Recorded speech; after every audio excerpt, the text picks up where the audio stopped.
ઉપસ્થિત સમાજના આદરણીય પ્રમુખ છે,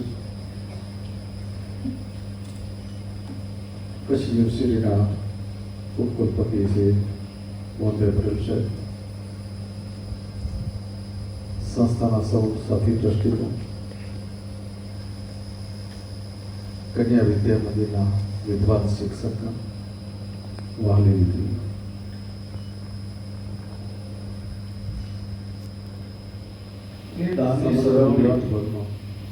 સતત રહેતી રહે. ત્યારે આવા વીર વ્યક્તિત્વ આપણા વચ્ચેથી વિદાય લે એને કેમ ભૂલી શકાય? આપણી અનેક સંસ્થાઓ જેના આસુબાના હસ્તે ઘણી બધી વિકસિત બની, ફાલી ફૂલી મોટી થઈ, લાખોની કરોડો દાન આ વ્યક્તિના પરિવાર તરફથી આપણે સૌને સાંભળ્યું છે. આ પરિવાર સાથે મારા બીજા પરમ મિત્રો ઓછું નાતો હશે, પણ મને બહુ નજીકથી નાતો છે. સહજાનંદ રૂરલ ડેવલપમેન્ટ ટ્રસ્ટની સ્થાપના થઈ 1992. ત્યારથી આ ટ્રસ્ટના ટ્રસ્ટી તરીકે હું આર પટેલ સાહેબ અને આર સિરાણી સતત જોડાયેલા રહ્યા છે. કેશુલાલભાઈનું સ્વપ્ન હતું મારા કચ્છની અંદર એક રોજગારીની ક્રિએટ કરવી અને રોજગારી આપવી. સહજાનંદ રૂરલ ડેવલપમેન્ટ ટ્રસ્ટના માધ્યમથી સમગ્ર સૌરાષ્ટ્રનો ફૂલ્યો ફાલ્યો બિઝનેસ એવો હીરા ઘસનું કાર્ય આપણે કચ્છમાં શરૂ કર્યું. એની એક ચિંતા હતી કે સંસ્કાર ધર્મમાં દીકરી ભણ્યા પછી કયા વ્યવસાયમાં જાય. તો એમ થયું કે કચ્છની અંદર આવો જો કોઈ વ્યવસાય ઊભો કરો તો મારી કચ્છની દીકરીઓ એમાં કામ કરીને પોતાનું જીવન ગુજરાન ચલાવી શકે. આવા એક સ્વપ્ન દ્રષ્ટા આ પરિવારનો સભ્ય તે દિવસે બહુ નાની ઉંમર, માત્ર 20 વર્ષની ઉંમર હશે સુભાઈ. ત્યારે પણ એમ કહેતા કે અધા જે કરે છે ને બરાબર કરે છે, કારણ કે સેવાના માધ્યમથી વરેલો પરિવાર ક્યારેય પાછી પાની કરી નથી. પંછી પાણી પીને સે કટે ના સરિતા નહીં, દાન દિए ધન ઘટે નહીં, સહાય કરે સબ લઘુને. હસુભાઈના જીવનમાં પંક્તિ ચરિતાર્થ થઈ રહી છે. નદીનો પ્રવાહ વહેતો હોય, દરિયાનું અખંડ પાણી ભરેલું હોય, એમાં કોઈ પંખી ચાંચ બોલીને પાણી પીવે તો પાણી ક્યારેય ખૂટતું નથી. તેવી રીતે હસુભાઈ એમ કહે છે કે બાપાએ તો કમાઈનો વારસો આપ્યો છે. પિતાએ અનેક ઉદ્યોગોની સ્થાપના કરી વિકસિત કર્યા છે. આ પીતેલા આપણા દાનને સદમાર્ગે વાળવાનું કામ અમારું છે અને સતત દાનનો પ્રવાહ વહેતો. દીકરી એમના ગીત ગાયું, જીવન અંજલિ થાજો મારું, જીવન અંજલિ થાજો. ભૂખ્યાનું ભોજન થજો, તરસ્યાનું પાણી થજો. દીકરીઓ તમને ખ્યાલ નહીં પડે, હસુભાઈના માધ્યમ થકી ભૂખ્યાનું ભોજન થજો આ શબ્દ એના જીવનમાં ચરિતાર્થ થયેલો છે. મોંઘાસાની અંદર દરરોજના 40,000 માણસોને જમાડવાનું કામ હસુભાઈ આજે કરી રહ્યા. દરરોજ 40,000 માણસોને જમાડવાનું કામ, અહીં ભૂખ્યાને ભોજન થવાનું કામ હસુભાઈ કર્યું છે. તરસ્યાનું પાણી થજો. કેન્યામાં દુષ્કાળ પડે, વરસાદ વરસે નહીં, પાતાળમાં પાણી મળે નહીં, અંતરિયાળ વિસ્તારમાં ઘણા બધા જીવ એવા હોય, પાણીની તૃષ્ણાથી તરસ્યા હોય, ત્યાં દરરોજના 10 લાખ લીટર પાણી પહોંચાડવાનું કામ હસુભાઈ કરતા હતા. દરરોજના 10 લાખ લીટર પાણી અહીં હસુભાઈ તરસ્યાનું પાણી બન્યા હતા. દિનના દયાવાન થજો, રાંકના રાજા થજો, અનાથોના નાથ બનજો. આ બધા જેટલા એના સમીકરણો છે એના જીવનમાં કાયમ માટે ભરાયેલા છે. કાંતાબેને વાત કરી, હસુભાઈનો સાંજે 5 વાગે દરબાર ભરાય.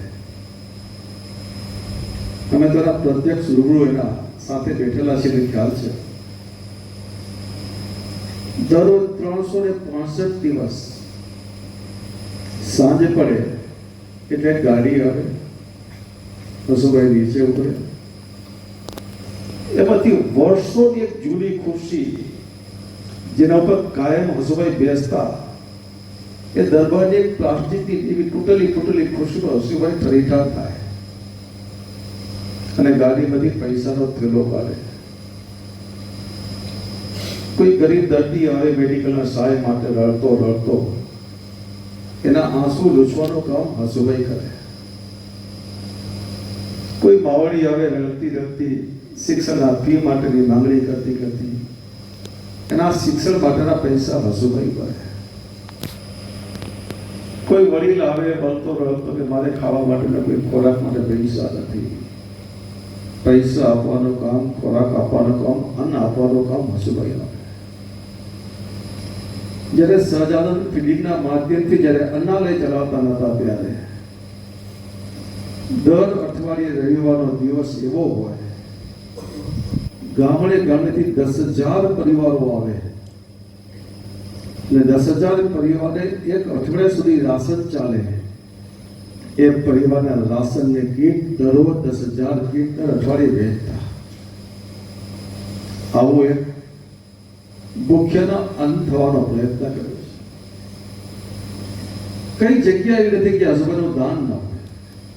પોટડી ગામ હોય, મેવાપુર સમાજ હોય, કન્યા રતનધામ હોય, સુરત શિક્ષણધામ હોય, નર્સિંગ ઇન્સ્ટિટ્યૂટ હોય, MMPJ હોસ્પિટલ હોય, અમદાવાદનું લેવાપુર સમાજ હોય, અમદાવાદે દીકરા દીકરીની હોસ્ટેલ બનાવવાની હોય, લાખો રૂપિયાની પર કરોડો રૂપિયાનું દાન એને કચ્છ અને ગુજરાતમાં આપ્યું છે.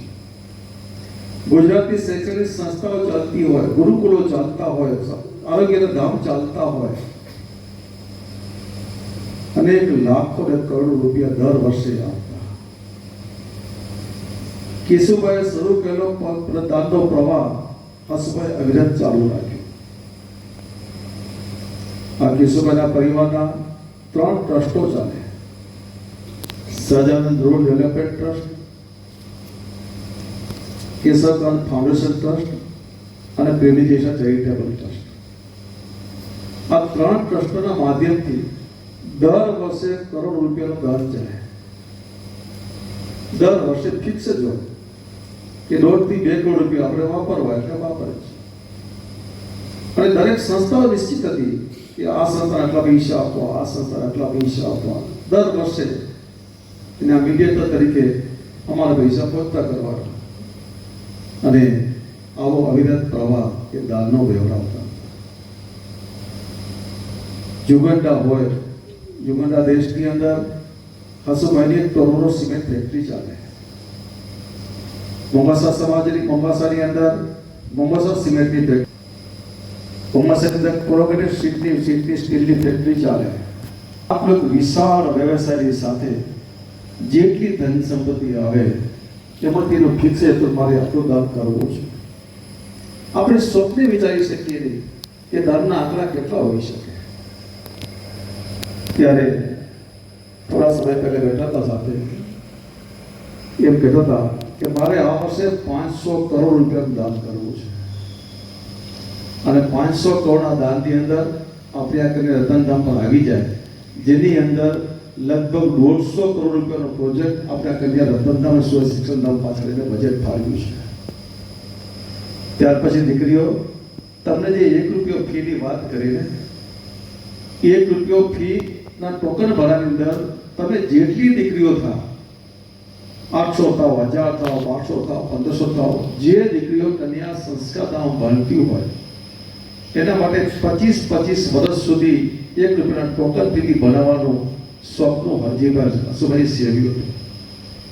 એના બજેટની ગણતરી કરીએ તો 125 કરોડ રૂપિયા થાય.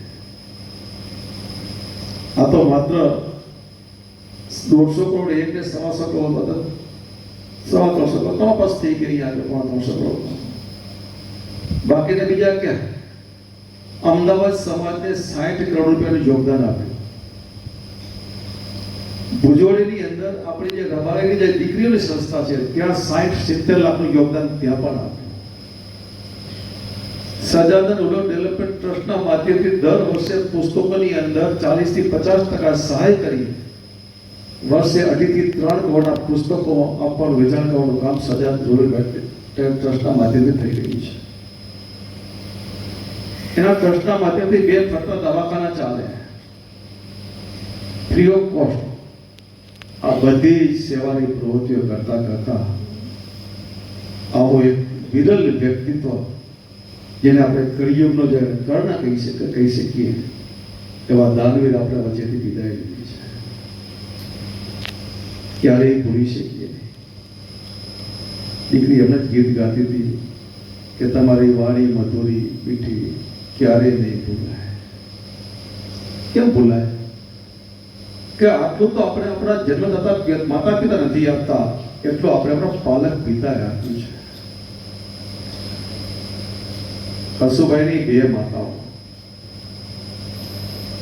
એક દેવકી સ્વરૂપા વેલુબેન કે જેના કુખે આ કૃષ્ણ જેવા આપણા ઉદાર દિલવાળા વ્યક્તિનો જન્મ થયો બીજાના પાલક માતા રતનબેન જેના પાસે હસુભાઈ મોટા થયા આ બંને માતાનો એટલો માતૃત્વ વાત્સલ્ય વરસ્યું અને હસુભાઈનું દિલ એટલું 10 વર્ષે મોટું થતું ગયું કાયમ તમે જોતા હશો હસતો ચહેરો ખેલતો ચહેરો ક્યારેય એના ચહેરા ઉપર આપણે ગમગીની જોઈ નથી અને ગમગીની હોય શું આટલું જે વ્યક્તિ દાન આપતો હોય એ વ્યક્તિના પર ભગવાનની અમી દ્રષ્ટિ ચોક્કસ હોય અને કહેવાય છે કે ભગવાન એક દયાળુ છે એટલે ધનની વર્ષા તો હસુભાઈ પર ચોક્કસ ભગવાને કરી પણ આ જગ્યાએ ક્યારેક આપણે એમ પણ થાય ભગવાન ભલે દયાળુ હોય ભગવાન નિષ્ઠુર થયા છે એવું ચોક્કસ લાગે છે 57 વર્ષની ઉંમરે મોટી ઉંમર ના કહેવાય જેમ દીકરીએ વાત કરી ન જાણ્યું જાનકી નાથે સવારે શું થવાનું છે અયોધ્યાની અંદર જે રામ ભગવાન જે રાજગાદીએ બેસાડેલા હતા એની જગ્યાએ માતા કઈ કઈના વચનથી એને વનવાસ કર્યો છે પૂર્ણ પુરુષોત્તમ સાક્ષાત ભગવાન રામ ભગવાન હોવા છતાં પણ એને ખ્યાલ નતો કે મારે કાલ વનવાસ થવાનો છે જે રાજ્ય અભિષેક થવાનો હોય એને બદલે વનવાસ પ્રાપ્ત થાય એ રામ ભગવાન પણ જારી નતો તેમ આપણા વચ્ચેથી હસુભાઈ લીધી વિદાય એ આપણે પણ ક્યારેય માનવા તૈયાર નથી કારણ કે કેટલાય કાર્ય હજુ એના અધૂરા છે તમારી જેવી લાડલી દીકરીઓને હવે તો ઘણા બધા લાડ લગાવવાના હતા પણ ભગવાનને જે કહ્યું તે કુદરતનો નિયમ છે આવ્યા ત્યારે જરૂર જાણો મરવાનું છે માથેથી આવ્યા ત્યારે શું લઈ આવ્યા શું લઈ જવું સાથે છે કે માણસ જ્યારે પૃથ્વી ઉપર અવતાર ધારણ કરે છે ત્યારે કઈ લઈને આવતો નથી સમય અંતરે માણસ જ્યારે વિદાય લે છે ત્યારે કાં પણ લઈને જતો નથી આ તો કુદરતનો નિયમ છે જે ઉગ્યું તે આત્મે જે ફૂલ્યું તે કરમાય એ નિયમ અવિનાશનો જે જોયું તે થાય સવારે ઉગેલો સૂરજ સાંજે અસ્ત ચોક્કસ પામે છે પણ એ સાંજે અસ્ત પામે પણ હસુભાઈનો તો સૂર્યનો અસ્ત મધ્યાંતરે થયો છે કારણ કે 57 વર્ષની ઉંમર કે મોટી ઉંમર ના કહેવાય છતાં પણ આપણા વચ્ચેથી વિદાય લીધી છે ત્યારે ભગવાનને જે કહ્યું તે સારું ગણી આપણે આપણા મનને વાળવાનું જ રહ્યું પણ હસુભાઈના જીવનમાંથી આપણે ચોક્કસ કંઈક ને કંઈક શીખ લેવી જોઈએ શ્રદ્ધાંજલિના શબ્દો આપવાથી શ્રદ્ધાંજલિના પુષ્પો આપવાથી હસુભાઈના આત્માને ક્યારેય શાંતિ મળશે નહીં, તમને કહ્યું. પણ જો હસુભાઈ જે રીતે એનું જીવન જીવ્યા છે એ જીવનમાંથી કોઈ ગુણ આપણે પ્રાપ્ત કરીએ અને એ ગુણને આપણા બીજા માટે ઉપયોગ કરીએ તો હસુભાઈને સાચી શ્રદ્ધાંજલિ આપી ગણાશે, તો એના જીવાત્માને શાંતિ થશે. તો કયું કાર્ય આપણે કરી શકીએ? હસુભાઈ તો ધનથી અનેક લોકોની સેવા કરી છે. વિધવા ભાઈઓના આશરો બન્યા છે, તૂટેલા પરિવારના એ સ્તંભ બન્યા છે, ગરીબોના એ બેલી બન્યા છે, કારણ કે એની પાસે અઢળક ધન સંપત્તિ છે. આપણી પાસે ધન સંપત્તિ ન હોય તો કઈ નહીં, પણ હસુભાઈના જીવનમાંથી એક સંદેશો ચોક્કસ લઈ શકીએ. હસુભાઈ સમગ્ર પોતાના જીવન પરોપકાર માટે વાપર્યું છે, પોતા માટે ક્યારેય વાપર્યું નથી. હસુભાઈની રહેણી કરી તમે જોશો, સાવ સીધી સાદી છે. તમે તેના ઘરે નહીં ગયા હો, અમે તેના ઘરે રોકાઈ આવ્યા છીએ, ખ્યાલ છે મને. સાવ સીધી સાદી રહેણી કરી, સીધો સાદો પહેરવાશ, હાથમાં કદાચ સમય જોને ઘડિયાળ તમે જોશો તો સાદું ટાઇટનનું ઘડિયાળ હશે, એની કદાચ રોલેક્સ ઘડિયાળ પણ નહીં હોય, રાડો ઘડિયાળ નહીં હોય. એવો જ એનો પહેરવાશ અને એવા જ એનો મિત્ર વર્તો કે સાવ સાદગીભર્યું જીવન જીવનારા વ્યક્તિ હતા. છતાં પણ એ અનેક પરોપકારના કાર્ય કરતા હતા. ત્યારે એના જીવનમાંથી એક સંદેશો ચોક્કસ લઈએ કે હું બીજું કંઈ ન કરી શકું તો મારામાં જે તન અને મનથી બીજા રીતે કંઈ તો ઉપયોગી થઈ શકું એવું કાર્ય હું ચોક્કસ કરીશ. મારી કન્યા સંસ્કાર ધામમાં અભ્યાસ કરતી, દાનવીર એકેડમીમાં અભ્યાસ કરતી હોય, નર્સિંગ ઇન્સ્ટિટ્યૂટમાં અભ્યાસ કરતી હોય, એ દીકરી એક સંકલ્પ કરજો કે હસુભાઈ આપણા વચ્ચેથી ભલે વિદાય લીધી હોય, એના આત્માને સાચી શ્રદ્ધાંજલિ આપવા માટે હું એક સારું કાર્ય એમાંથી ચોક્કસ કરીશ. મારા જીવન પ્રયત્ન કરતી રહીશ. મારા શિક્ષક મિત્રોને પણ વિનંતી કરું છું, આ વ્યક્તિત્વને આપણે ભૂલી શકશું નહીં, પણ એમાંથી પણ એક શિક્ષક તરીકે મારાથી શક્ય એટલું સત્કાર્ય કરી મારાથી આવતા દરેક વિદ્યાર્થીને કેમ સદગુણી બનાવી શકું એના હું સઘળા પ્રયત્ન કરીશ. મેં મારા સંચાલક તરફથી પણ અમારા હાથ વડે, અમારા કર્મણ વડે કેટલા સારા કાર્ય થઈ શકે એ જેટલા કાર્ય સારા થઈ શકે બધા જ આપણે હસુભાઈના ચરણે અર્પણ કરવાના છે. તો સાચા આત્મા સાચી શ્રદ્ધાંજલિ આપી ગણાશે. કારણ કે શ્રદ્ધાંજલિ આપવાથી કોઈના દુઃખ દૂર થતા નથી, પણ ભગવાન આપણા દિલની પ્રાર્થના ચોક્કસ સાંભળશે અને ભગવાન એના ચરણમાં સદાય સ્થાન આપશે. ભગવાનને આપણે બીજી પણ એક પ્રાર્થના કરવાની છે આજે. હે ભગવાન, તમે હસુભાઈને ભલે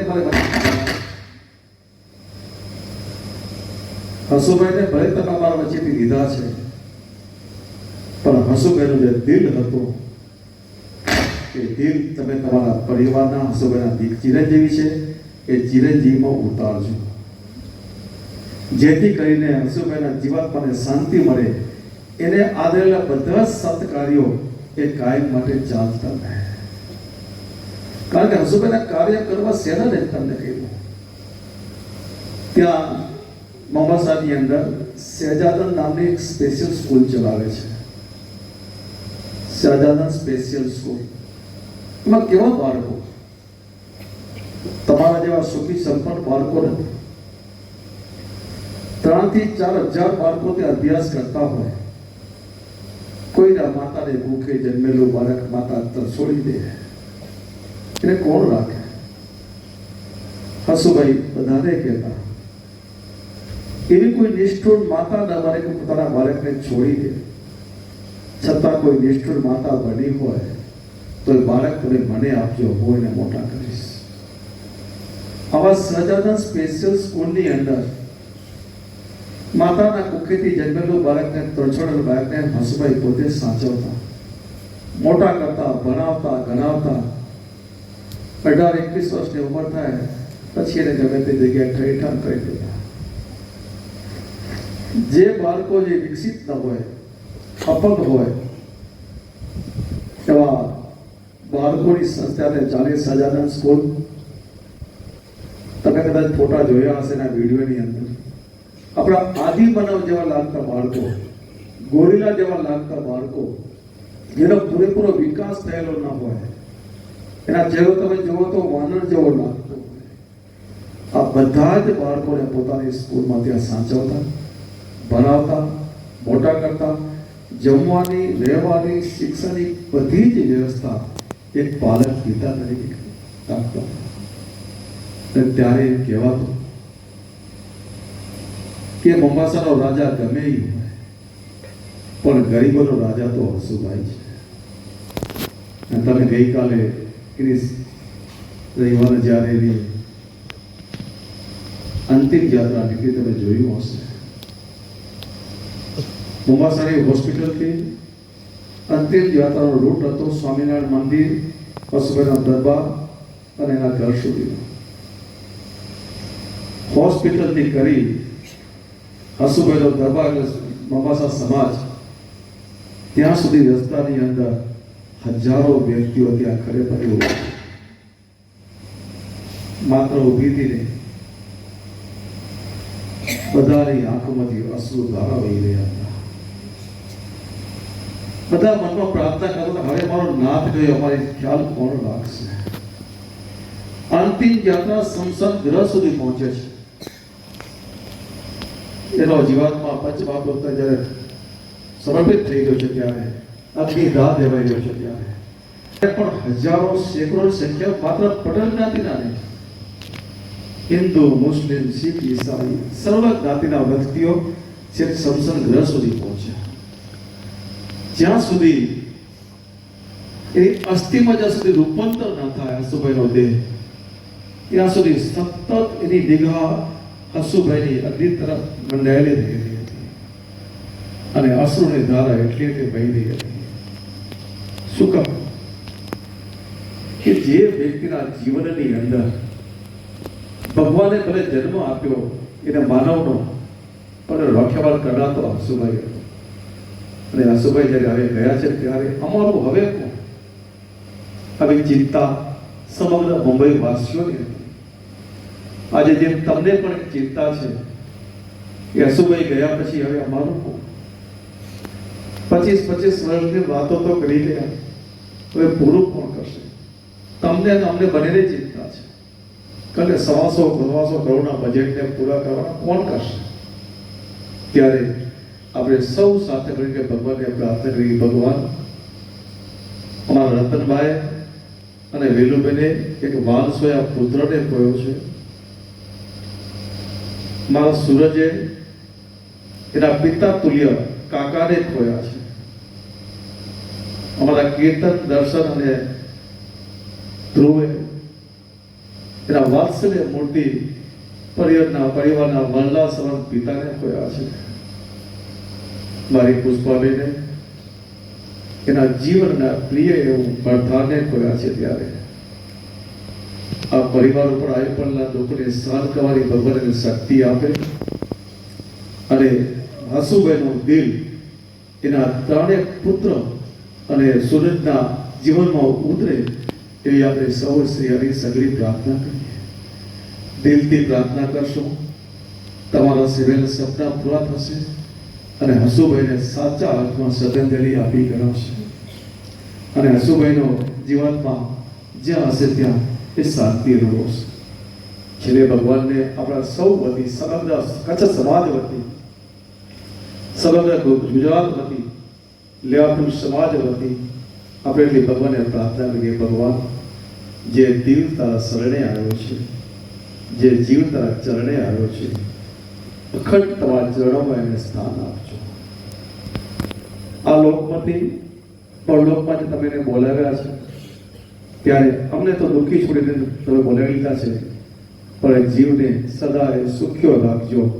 કારણ કે આવો એક પરોપકારનું કાર્ય કરનાર વ્યક્તિ વારંવાર જન્મતા નથી, એ તો ક્યારેક જન્મે છે એ ક્યારેક એ જન્મનાર વ્યક્તિને ભગવાન તમે બોલાવી લીધા છે ત્યારે તમારા ચરણોમાં સ્થાન આપજો. એ પ્રભુની પ્રાર્થના સાથે શ્રદ્ધાંજલિના પુષ્પો હું અશોકના ચરણે અર્પણ કરું છું. જય સ્વામિનારાયણ.